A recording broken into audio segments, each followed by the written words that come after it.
Namaste, a very warm welcome to all of you to the Blub World Web Talks 82nd edition. In the last 81 episodes, more than 1,000 school leaders have participated on this very platform, shared their ideas, opinions, innovations, observations, and what all new and different they are observing, seeing, and doing in the education sector, and specifically in the K-12 space, or simply schools. So, Blub World is basically a magazine that works on the simple focus of finding teenagers who can inspire other teens. To put it in one single statement, it's teens inspiring teens. Every single month, we try to find amazing teenagers from across the world and share their stories with more than 5,500 schools across the world and many teenagers who are enrolled within those institutions. And with these stories, we try to take education, engagement, entertainment, edutainment, and all forms of interaction in the teaching learning process to the next level, and not just teaching, but trying to inspire some more learning and some more engagement happening. In these last 81 episodes, we have had some amazing ideas come in of the kind of experiments that schools did during the lockdown. Just to share some of them, there's a very small village called Padua in West Bengal, which does not have internet. Their school principal did a very amazing assignment with their students. She told them to create a custom dictionary at home, in which the students were supposed to add 5 new words every day and bring that dictionary to school once the school reopens. A school in Sundarbans in Odisha, again a very small place, did an experiment called Wisdom Diary. They told students to create a diary where they need to list down what all good did they do and what all bad did they do during the whole day, and bring that back to school. So it's a kind of an assessment of the kind of value education that they had during the lockdown. People did some amazing innovations during the lockdown, and we tried to document the 100 best ideas out of those, and we published them in a white paper, and you can actually find those ideas on the different social media of Blub World, and even use them within your institutions to validate them, see whether they are feasible, scalable, and do they have the kind of longevity that the sector needs. Now, today we are here with some amazing guests once again, with amazing geographical diversity, thought diversity, experience diversity. Let's enjoy that understanding, thought leadership, and perceptive opinions on what do they think, that how will the new national education policy impact the complete sector. The reason for the topic, and trying to make it a bit quirky, it's simply like a new mobile handset that we've all got. Now we need to unbox and understand that how does it work, because the Indian education sector needed this for a long time, but it came a bit late. And as is the problem with every government policy, that it's amazing to look at, super inspiring to read, but the simple elephant of education and execution elephant of education does not move so easily. So let's see, what do you think, and how should we unbox the national education policy? Before we start, just some ground rules to understand the platform better. This is a timed platform. We'll try to finish it within the stipulated time that we've asked from all of you. So we'll try to end it within small amounts of time. If you miss out onto anything, don't worry. We'll still take your thoughts on WhatsApp and try to publish some of the best ideas again in the next white paper that's going to come out. So you can all see Divyanshi on your screen. Divyanshi, say a hi. So Divyanshi is the timekeeper of the platform. So once your speaking time is over, she'll put her one hand up. And that is the time that you have 30 more seconds to conclude. And when your complete time is over, she'll put her second hand up. And that is the time that you might get muted. If you get muted, please don't get offended. It is just to finish this activity on time so that none of your schedules get disturbed. This is a bilingual platform. So you can either use English or use Hindi while you express your ideas. Beyond this, if you want to use any third language, it's not a problem. I won't get it, but you can use it. So try sticking to English and Hindi, but yes, you can also go to a third language, but try explaining it to us in either one of these two. So I hope you enjoy the next 60 minutes that you spend with us. And as we do always in each of these sessions, we try to bring in somebody who can give a bird's eye view to the whole topic, to all the people who are here. We have practitioners who are fighting the education fight every single day. Let's now listen it from somebody who can give a visionary's view, or a view that comes from being present in the complete value chain of education from KG to PG. So let's understand, how does he think the NEP will impact the education sector? and specifically trying to understand the skilling aspect of it. A very warm welcome to the first guest or the special speaker for today, Dr. Akhil Sahani, who's the Managing Director of Sahani Group from Mumbai, Maharashtra. Akhilji, over to you to set the context for the next 4 minutes. A very warm welcome. Great. Thank you very much, Daksh, and hopefully Devanshi won't hold up both her hands in front before I finish speaking. All right, so just a little background. So when you talk about the national education policy, understand that the operative word is policy, not law, not act, not specific instructions. It is a policy. Now, as we all know, education is a concurrent subject. That means that the center will give the general idea, but the states have their own version of how to implement it. In fact, we've all seen what's happened with the right to education policy over the last few years, and also with the continuous comprehensive evaluation system of CBSE. Every state, every city, every school decides their own version of what needs to be executed on the ground. So it's all very nice, and like what Doug said, is that our policy sounds brilliant, but the point is that they've given more general ideas. And let's talk about this, the ideas about skill development and what the sort of skills are needed by kids outside. So the idea, so let's talk about the policy, just give you a general sense, but let's talk about the skills that you really want the schools to develop, right? So I've done work with universities around the world. In fact, my doctorate is in the area of employability, and we've seen what the best practices are in terms of the skills which are needed for the jobs of the future, which we're trying to get our kids to be a little more, let's say, more employable and do better in life. So ultimately, every university basically says the 4 major skills that they want all good workers to develop over the next 21st century is basically the skill of team working. That means collaboration. How well do you collaborate with others?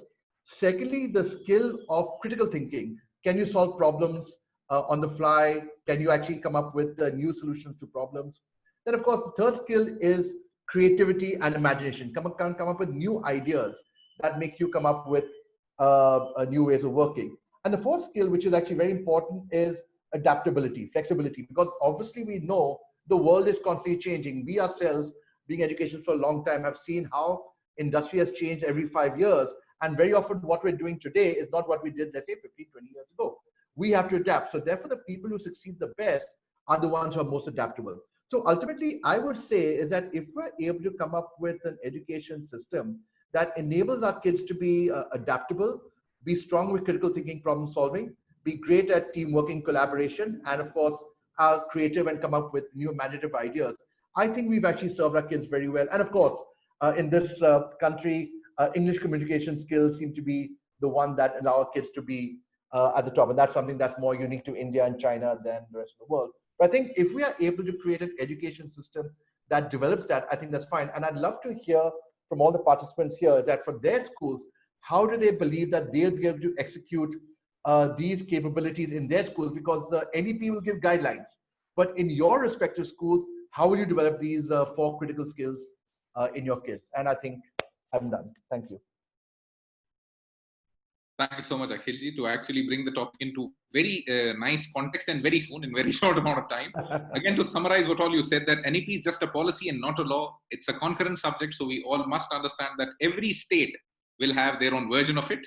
And the most important thing, that this is something that cannot be pressed upon. This is something that can be suggested, that can be advised. So we need to actually take it as an idea sheet, that how many of these can you actually implement or use up within your own execution every day. He is somebody who has a doctorate in employability and has that's why shared a very crisp view of exactly what kind of skills we need: team working, critical thinking, creativity and imagination, and adaptability.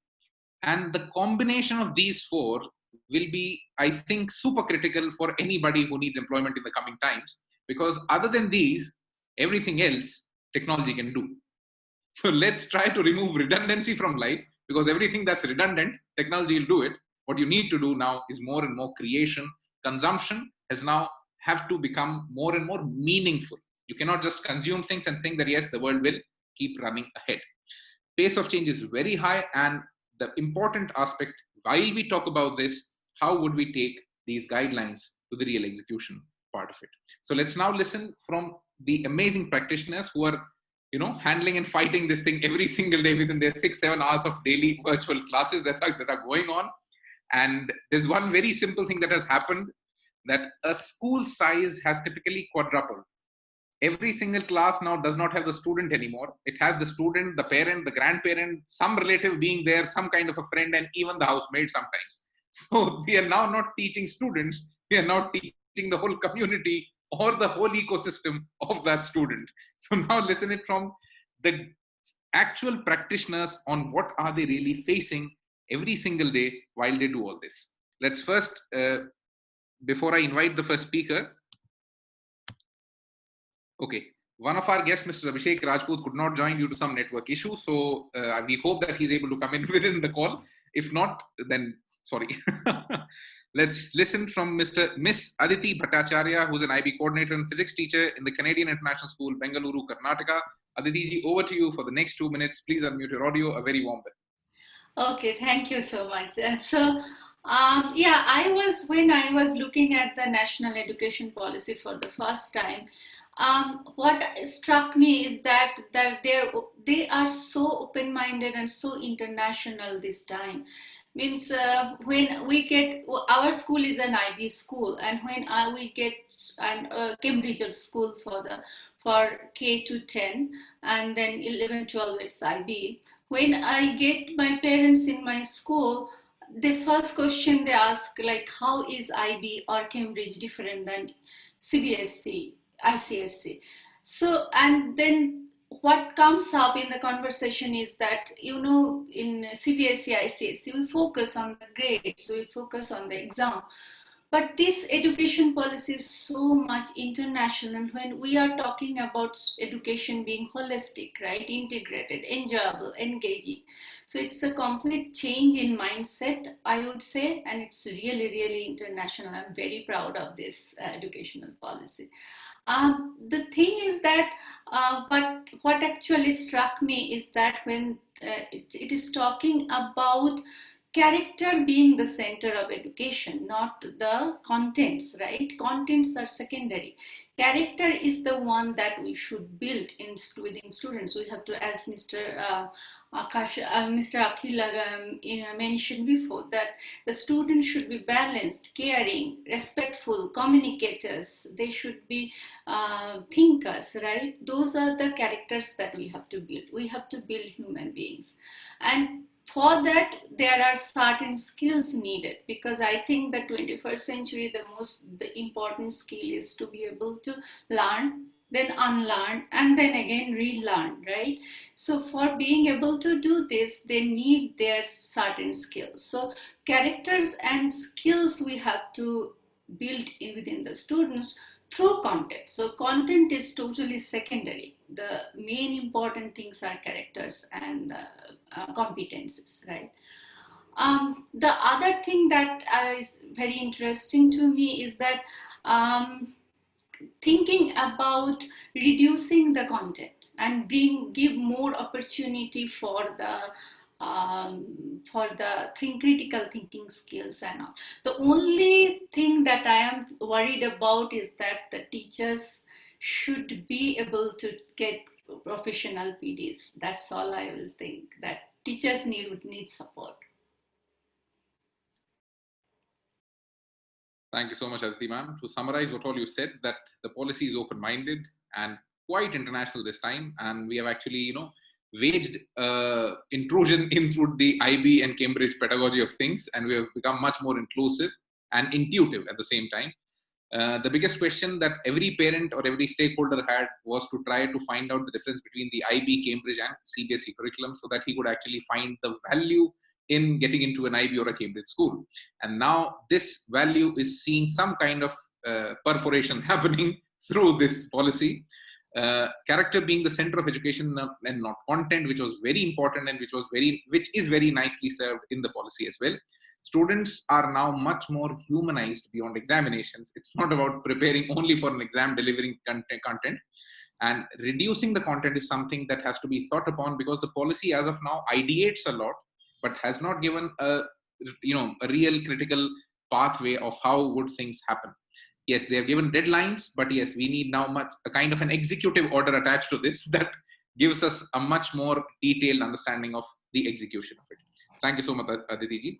Let's listen it from Mr. Madhukar Jha, Principal, Open Minds, Birla School, Patna, Bihar. Madhukarji, over to you for the next 2 minutes. A very warm welcome.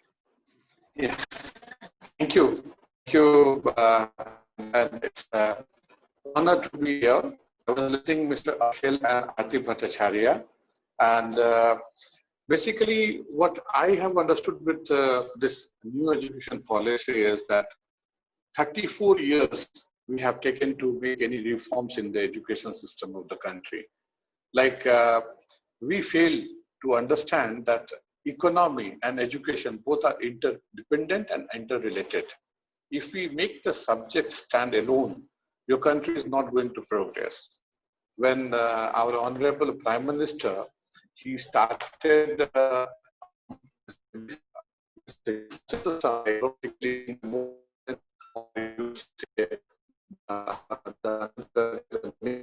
movement, the biggest hurdle are how to incorporate the education system which exists now. Now, NEP is one which has brought the solution.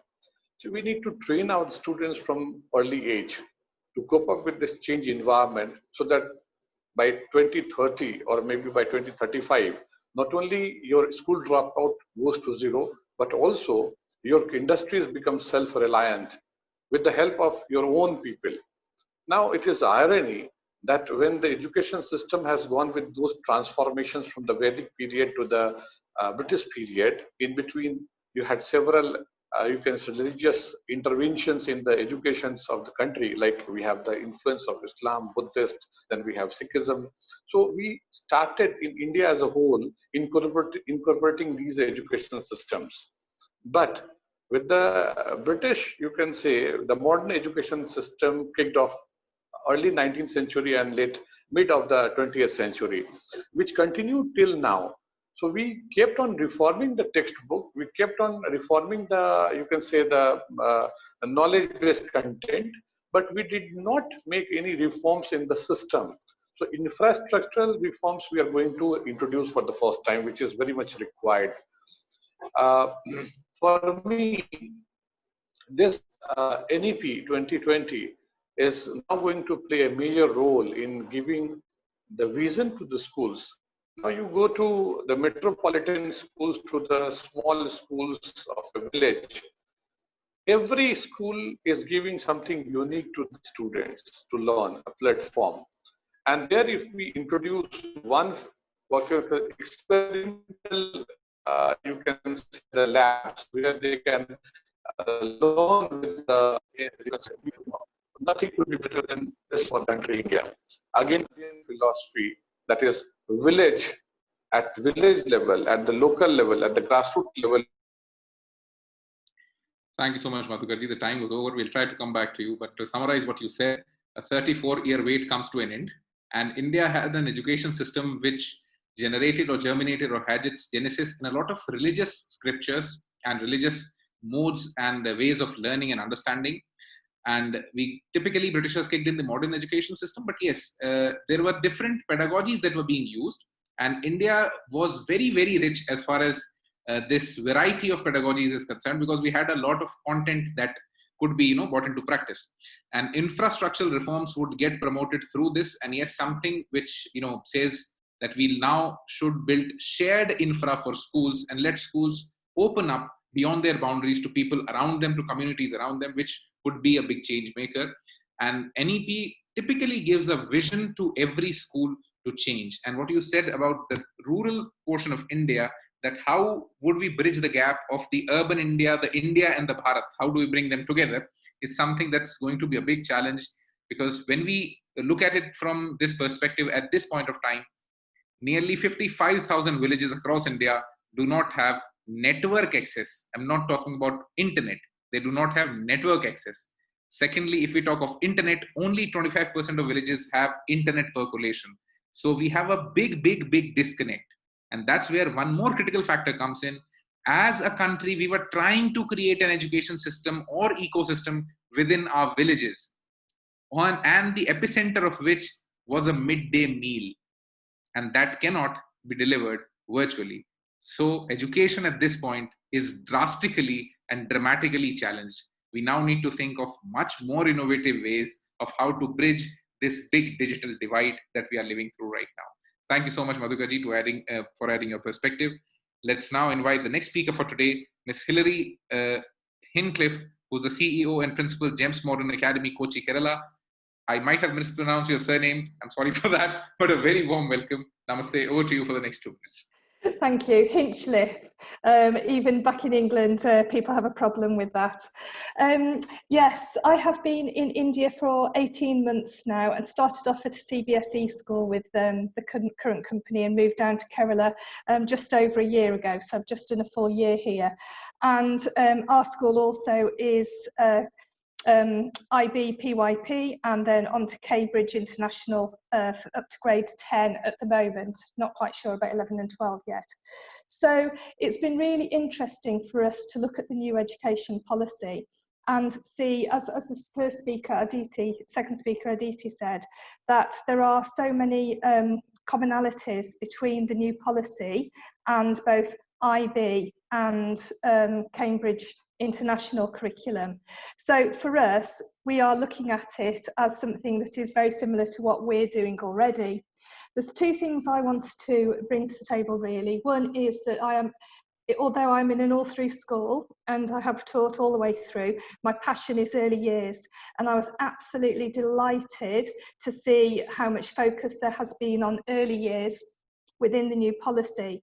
And all the things that they're saying is everything that I've ever believed in. I am passionate, and at our school we have really worked hard to get our kindergarten all the way through to grade 1 and grade 2 actually working in a very independent way. We really do have discovery going on, play, interactive, experiential, all those words that we're finding in the new education policy. So very, very pleased to see that. And I think having worked with staff here who have been CBSE trained, who've then come into an IB setting, one of the things that the teachers have had to relearn is not teaching, but facilitating and observing and feeding back. And I think the success of this new education policy, in whatever form it's taken across India, one of the things that has to be put right is the initial teacher training and retraining teachers who've been in education a long time, because it is quite a hard thing to learn how to not teach but facilitate, particularly for those early years. So I think schools that have already got a similar curriculum in place, IB schools, international schools, we probably have a role to play in supporting the teacher training. And we're certainly looking at ways at the moment of how we can do that. So I see both my hands are up already, very quickly, but for me, it's absolutely brilliant on early years. We've got to get the teacher training right to make sure that this is implemented properly. Thank you so much, Hilary. To summarize what you said, that there are a lot of commonalities between the IB, Cambridge, and the kind of suggestions that have come in the NEP. Early years have been very well focused in the policy and have been quite well elaborated in the policy if you go through that. And importantly, the teacher now has to be taught to become not just a teacher, but a facilitator. And initial and retraining of teachers, something the medical profession had, which was the CMT, continuous medical training, that has to now come into the teacher training or academics part of it, that there should be continuous certifications, continuous upgradation, continuous upskilling happening for teachers, because the ecosystem has become super dynamic. And now we need to respond to it very quickly, again and again. Learning how not to teach and facilitate. This is a big roadblock that most of the established schools are right now facing, that, you know, getting the assets that they had, which is that teaching asset, getting them to become more dynamic has become a big challenge. And IB schools can support that very well because you have that pedagogy and you know how to implement it. So that's where your critical role can actually come in. So thank you so much, Hilary. Let's now invite the next speaker for today, Mr. Devdatta Bera, Devdatta ma'am, Principal, St. Paul's Academy, Patna, Bihar. Devdatta ma'am, over to you for the next 2 minutes. A very warm welcome. Good afternoon to all. I think that I'm audible to everyone. Yeah. Actually, you know, for NEP, the thing what I like the most, the phrase light but tight policy. coming from a literature background, I loved when they had introduced that content will be given less importance and creativity will be given more importance. So that is actually what is needed now, because we must be more research oriented, because the times need that. And in order to adapt to the new normal, we have to have, as teachers, as mentors, as heads of the institutions, that's physical and mental preparedness, that we will be completely changing the term planners, the modules, and the lesson plans, everything, and create something which is adaptable, so that it is learner centric, and we can create more compassionate, humane, and ethical learners, and a curriculum which is well-rounded, adaptable, and easily accessible. Now, easily accessible, when I'm using this word, it should be for all, means for public as well as the private schools. For that, the fee cap which is introduced, that what will do is that it will be helping us to bring the public and private schools to a same platform, which is actually needed, I think, because in my school, which is a little interior part of Bihar, where students face network problems, and also the screen, the exposure to the screen, which affects the eyesight. And we are now, because of the times, we are more focusing and depending on artificial intelligence. But if you ask me, I really miss the cacophony, the din, the noise. And is it okay? Divyanshi is raising her hand, means the time is over. Okay, thank you. Thank you so much, Devduta ma'am. A very nice phrase that you use for a policy: light but tight. And the creativity being the epicenter and not the content. Fee gap bridge and access to all is something that's, again, focused on this. And yes, we already had a policy with the right to education. And the real question here which comes up is, would this get executed? And how would we actually do it? Because the policy is very elaborate. And again, the states having their own version. So there'll be a lot of confusion that will be there in the air for a long time now. But let's try to demystify it as soon as possible.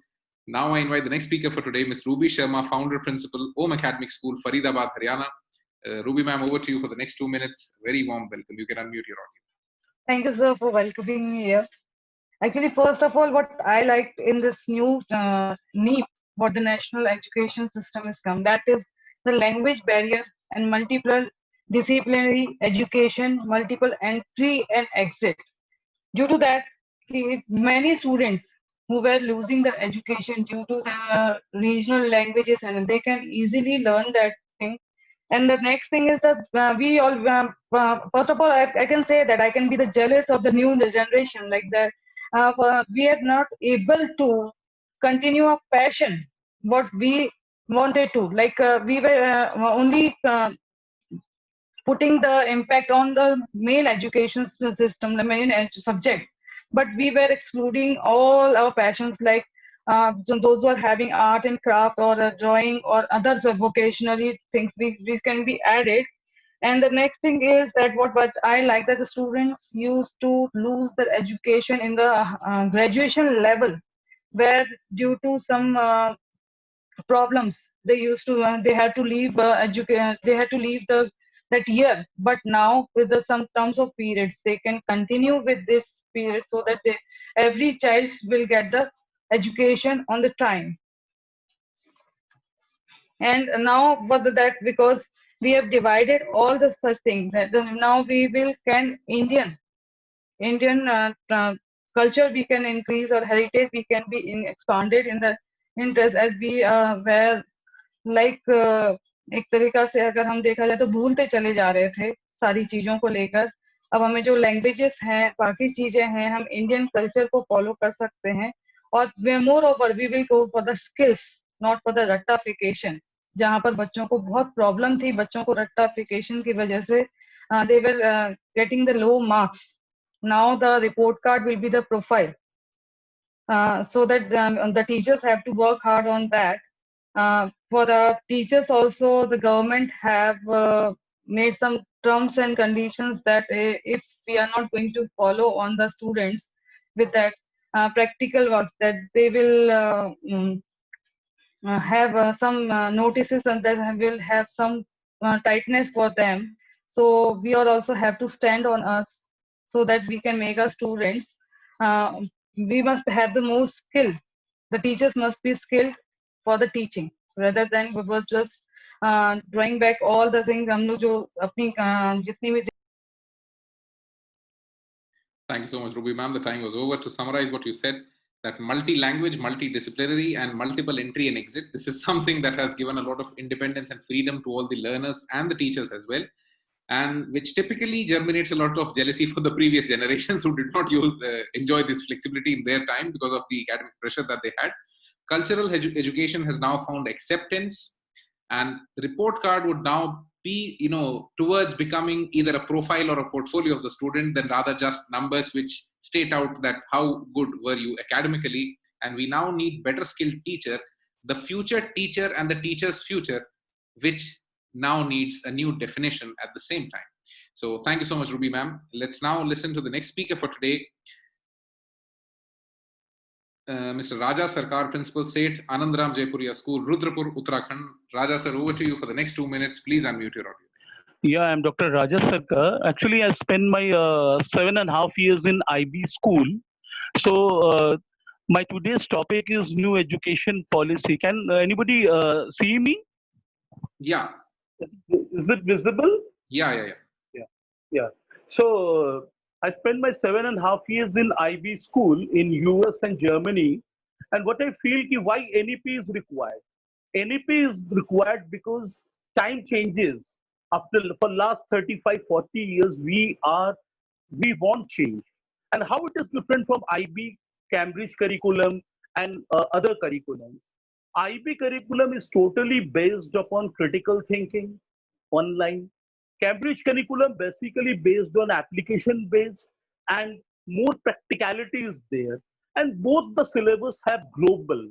And CBSE, this syllabus, this new education policy, the beautiful part is they based on practical applications, critical thinking, vocational courses are there, 2 semesters like say Cambridge curriculum 2, and the part is, it is very much required.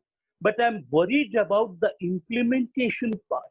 How we implement these new education policy. Stuff is required. We require good faculties. Faculty development program is required. So what I feel, the implementation part is very important, because in Indian scenario, in IB schools, they are giving 6 pay commissions. They're giving good salaries. All the teachers, principals, we want to establish ourselves in Cambridge or IB, tag. But in point is, in CBSE and ICSE school, that salary structure is not there. So implementation part is very much important. And last, what I feel, actually for last 24 years, I'm in academics and I'm shouting for Sanskar management and man-making education. We required this education, that Swami Vivekananda's man-making education. If it is included, I think it's beautiful. This education, new education policy is beautiful. Vocational courses are there. We are producing year by year toppers and unemployed. I'm not talking about IITians. I'm not talking about NEET.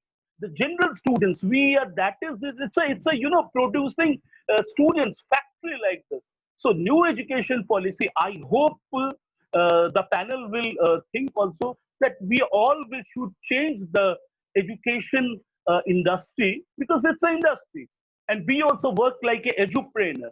So I feel, if with a Sanskar management, man-making education, this more practicality, more critical thinking, more application-based vocational courses are there, flexibility in curriculum, we should produce unique global citizens. Thank you for giving me a chance to say a few words to all of you.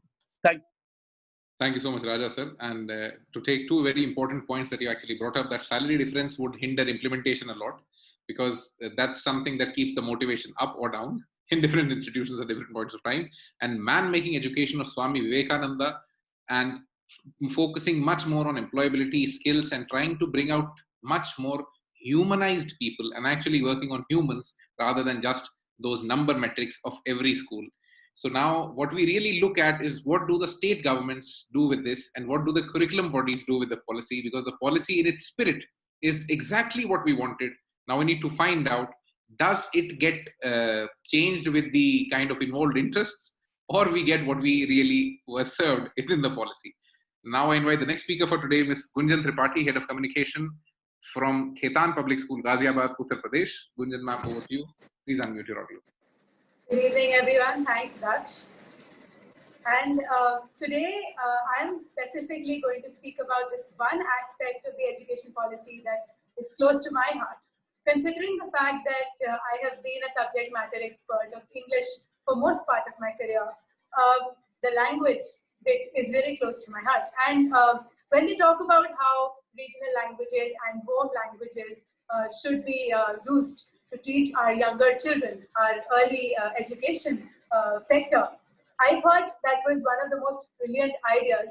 And those are things that should probably be first employed in schools starting now, you know, because essentially early education is skill building, is learning concepts, you know, is understanding the world. It's really not got much to do with, you know, struggling with a language that you are not familiar with. So taking on the world, learning how to, you know, critically think, to build your skills at a comfort which comes with mother language, you know, which comes with our regional languages, I think is an amazing step that we are taking. You know, additionally, English is not something that is going obsolete anytime soon, because I can very easily say that there are so many children in this country who are more comfortable speaking in English than in any other language. So there has to be a heady mix, is, you know, what I am foreseeing, that we're going to have a nice heady mix of this kind of training, right? Another thing that, you know, I like to talk about is the fact that, you know, we are fostering communication in our early years. We are essentially teaching our children how to express themselves. Whether they do it in English or they do it in their own language is really not the issue. And the moment that gets fostered, I think another amazing part of the NEP comes up. You know, it's a part of their fundamental principles, and I quote, the rootedness and pride in India. You know, I think the NEP is like an antacid that we are taking 75 years or maybe 74 or 34 years too late, you know, after the independence, an antacid to the colonial hangover that we've been suffering from. Thank you all so much. That's all from me. Thank you so much, Gunjan ma'am. And yes, we're taking an antacid as far as the Indian pride and the pride connected to is concerned, because what we think that we have been self-abnegating for quite a long time now. Let's not do that and again try to find some pride in the way we were and the way we thought. Because one thing which is very obvious and which should always be understood, that bhasha kabhi bhi gyan ka paimana nahi ho sakta. Language can never be the test for your knowledge, your understanding, your wisdom. So language is just a way of communication, and in India it was much more than that. And when we talk of English, it is much more than that. Because in India, that's the perception around it, and that's the way our brains are limited to it. Because the first thing that everyone does, or every student does, while he's in a class, and even while we're talking right now on this very platform, our brains, the first thing that we do is that we translate our thoughts to English. Because we cannot think in English, because we are not English people. हम लोग हिंदी में सोचते हैं और उसको अंग्रेजी में बोलते हैं, और ये translation के लिए हम बहुत active हो गए. But in this, you know, mode and doing of translation, we got so tired that we forgot innovation.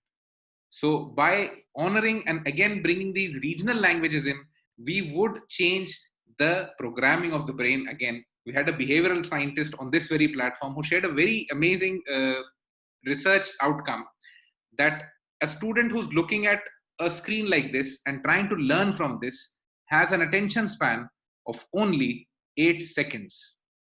On every 9th second, he has started daydreaming. And to keep his attention engaged, what we used in a classroom was the fear circuit of psychology, that a teacher's embodiment or the teacher's persona created a perception of discipline and the class used to learn. And that fear circuit cannot work anymore. Now we need a reward circuit to be there, because the most and the biggest difficulty that has come up in a virtual classroom is that we don't know who are the backbenchers. Because a virtual classroom does not have backbenchers. And who are learning, because we are doing teaching is happening, that's for sure. But is learning taking place? The feedback mechanism has gone for a toss. So we don't know whether that teaching learning process is getting completed or not. So thank you so much, Gunjan ma'am, for adding the language, again, giving the pride to the language that we celebrated for these many years and the diversity that we celebrated, not just hampering Hindi, but again, promoting trilingual learning, at least trying to learn 3 languages. This is something that must be done in a country like India, because here language is what sets the context for everything. Either you are an entrepreneur, either you are a worker, whoever you are, language is what brings everybody together. So thank you so much, Gunjan ma'am. Let's now invite the next speaker for today, Mr. Harshit Raj Chaudhary, Director, Delhi World Public School from Vidisha, Madhya Pradesh. Harshit ji, over to you for the next 2 minutes. A very warm welcome. Greetings, everyone. Okay, so the only drawback of being amongst the last speaker is almost everything is covered. So yeah, I'll tell you a story instead. And it's relevant, I'll promise you this. The story is about one of the mightiest empire the earth has ever seen, the Aztec Empire. It was established around 1300s by the Nahua people, and it flourished around 1424 under its emperor Moctezuma. I guess if I'm mispronouncing it, so I'm sorry. So the empire, it was famous for its prosperousness, its fierceness, and its brutality. I'll explain you about brutality. In its capital city, Tenochtitlan, which is now Mexico City, they built a temple, and on the top floor of temple, they butchered 80,400 slaves, and they made a law for every citizen in that empire to collect the blood from the bottom of that temple and sprinkle it all over their house. I'll tell you a more brutal one. To make the rain god happy before the harvest, they ask a child to stand in a field surrounded by his family members and friends. And they beat the child till the child and everyone around him cries and makes the land wet. That's how brutal they were. And in the end, they murders the child. So the reason for the fall of that brutal and massive empire was they were not flexible to change. And when in 1520, a Spanish explorer, I guess Cortes was there. So when Cortes arrived in Aztec Empire, the people saw him and his man as new gods, because he was in all the shiny steel armor. He was having new weapons, new machineries, new tools, and with his very small army, he defeated the mighty and brutal Aztec Empire. 200 years of terror just vanished. So yeah, to put it into context, our education system was based on 200-year-old policies, and we have butchered more than 80,400 artists. We have killed a lot of dreams, this old education system. And the kids, they might have not cried for the god of rain, but they have cried a lot for the prestige of their family and prestige of their society.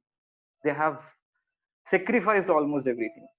So yeah, this new education policy, NEP, National Education Policy 2020, has enabled us to welcome the new tools and technology into our society. And to say it in the words of people of Tenochtitlan, let the Spanish barge in. And thank you so much. Just a little story. Thank you so much, Harshit ji. And you barged in the right way, and let the Spanish and let your story be barged in. A very nice way of getting towards the conclusion of this discussion, from the Aztec Empire being conquered, and that similarly coming into the current times, where we again are trying to find the Indianness in our curriculums, in our schools, and trying to go back to our roots. And एक बहुत आसान सी हिंदी में कहावत है कि आप अपना वो जगह नहीं छोड़ सकते जहां आपकी नाल गड़ी होती थी. पुराने जमाने में जो बच्चे की नाल होती थी, उसको जब उसको काट दिया जाता था तो उसको घर के कोने में गाड़ा जाता था. so that he stays there around the house and he's there. The umbilical cord used to be, stuck in mud in his parental house. और वो इसीलिए होता था so that the connection exists. And right now, हम लोग वहाँ वापस आ गए जहाँ हमारी नाल गड़ी है. So we are back home.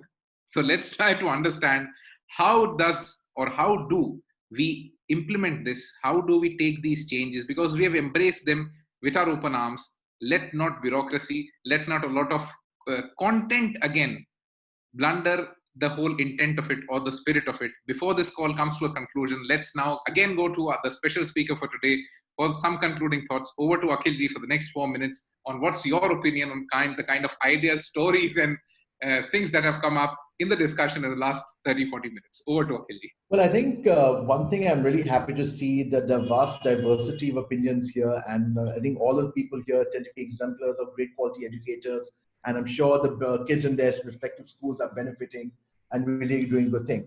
I'd just like to point out a couple of things, right? Now, the thing is that all of us, I mean, majority, except maybe Hillary, are products of the Indian education system, right? Now, if we talk about the Indian education system, how it was 20, 30, 40 years ago, theoretically, we should all be robots with no imagination, no brains, no nothing. We're not, because we've developed into interactive people, and we've done well because we've had good teachers in spite of the same environment. Remember one thing is that even in the bad old days, right, or in the bad old days with government control, focus on exams, focus on mugging, there are still great schools. The thing is that you have schools at all price points, like, not just IB, but even CBSE, budget schools. There are great schools who are able to do fantastic work in the environment with government control and with the exam system.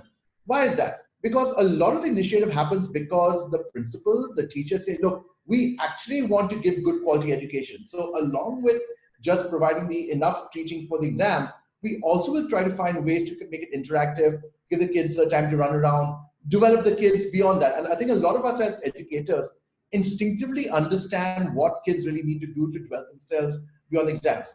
It's just that today with the NEP, is that now the handcuffs are off and now we can do a lot more and focus less on exams, more on developing what we did. My point I'm trying to make is that regardless if the NEP does not give you specific requirements and say you have to do this, you have to do that. And even if, let's say, CBSE, ICSE, Gujarat State, Maharashtra State, Karnataka State comes up with their own rules and regulations, nothing stops any educator from coming up with a great education model for their own kids, right? Because we've had great schools in the past and we will have fantastic schools in the future. So I'm glad that we have great educators here. I think one thing I'd love to have all our educators do is realize that we as schools are not standalone. We have to start collaborating with other schools, learn best practices, share our best ideas with other educators, other teachers. Trust me, if we're teaching our kids how to collaborate, we ourselves should learn how to collaborate and start spreading more ideas. And I think the Blub World seminars that you're running are really a great start. And that's all I have to say. Thank you very much. Thank you so much, Akhilji. Yes, we had a amazing education system क्योंकि उसी के हम लोग products हैं. And at the end of it, वो भी अच्छा था, ये भी अच्छा है. I would like to quote Osho here. Osho का एक बड़ा अच्छा सा statement है that life is not moving from imperfection to perfection. It's moving from perfection to perfection. तो कुछ खराब नहीं था, but अच्छा ये है कि now there's a lot more flexibility. There's a lot more receptiveness. There's a lot of acceptance that's around.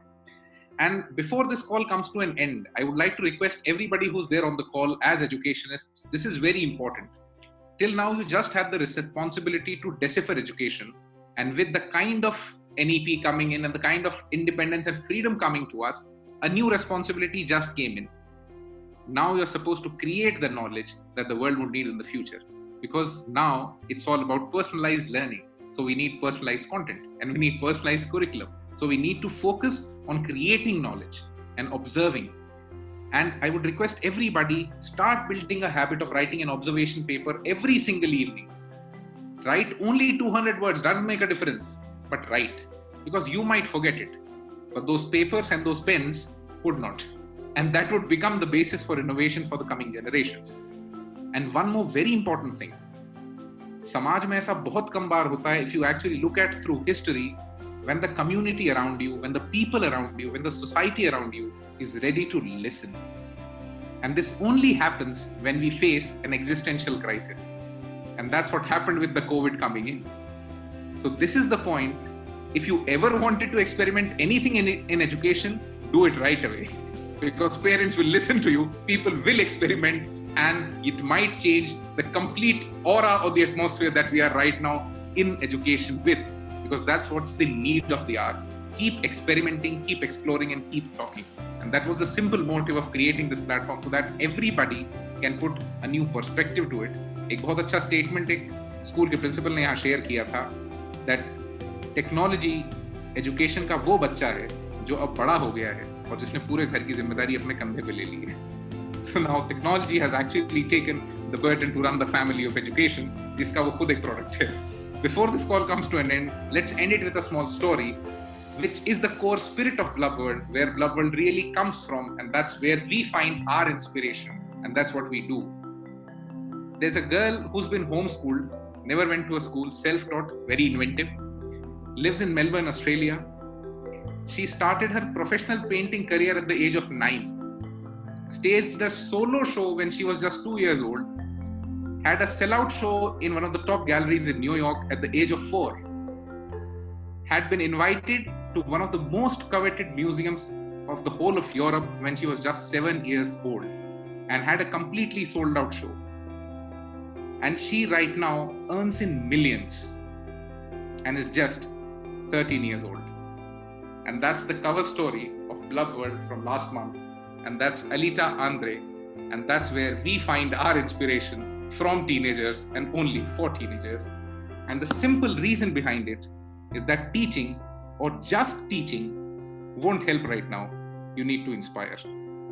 Thank you so much, people, for being a part of the Blub World Web Talks 82nd edition. I hope you enjoyed. If you did, please open your audio, say a big yes, and thank you so much for attending. Thank you very much. Thank you, people. Thank you. Thank you. Thank you. Enjoyed a lot. Thank you. Yeah. Super afternoon. Thank you.